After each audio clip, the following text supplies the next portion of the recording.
ঘরে যায়। সাবা সাবধানে জানালার বাইরে নামে, তারপর সারাকে টেনে নামায়। কাদার বৃষ্টির মধ্যেই তারা দৌড়াতে শুরু করে।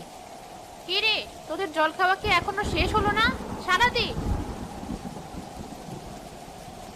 তার মানে আমার সাথে আবার চালাকি?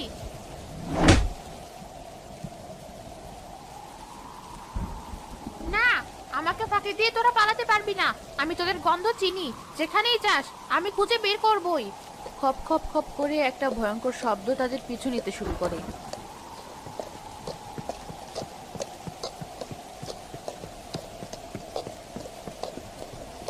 আপু, আমি আর দৌড়াতে পারছি না, আমার পা ব্যথা করছে। আর একটু বোন, ওই তো একটা আলো দেখা যাচ্ছে। আমরা ইলিয়াস হুজুরের বাড়ি যাব, উনি আমাদের বাঁচাতে পারবেন। ও যদি আমাদের আগে ধরে ফেলে আপু, ওই শব্দটা তো একদম কাছে চলে এসেছে। না, সৃষ্টিকর্তার নাম মুখে নিয়ে আর দৌড়া, চোখ বন্ধ করে দৌড়া।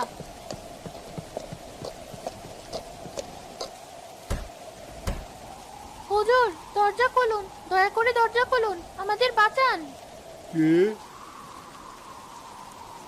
কে এত রাতে? সাবা, সারা, তোদের এই অবস্থা কেন?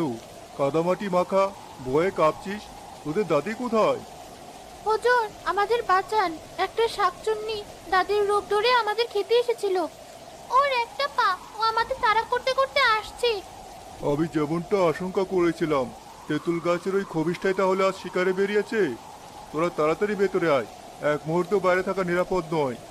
তিনি মেয়ে দুটোকে ভেতরে টেনে নিয়ে দরজা বন্ধ করে দেন। ঠিক তখনই দরজার বাইরে খপ খপ শব্দটা এসে থামে। হুজুর, ঘরের ভেতর কি লুকালেন? ওগুলো আমার খাবার, আমাকে ফিরিয়ে দিন। আল্লাহর নানত তোর উপর। তুই ওই নিষ্পাপ বাচ্চা দুটোর কোনো ক্ষতি করতে পারবি না। যেখান থেকে এসেছিস সেখানেই ফিরে যা। ফিরে যাব এত সহজে? আজ রাত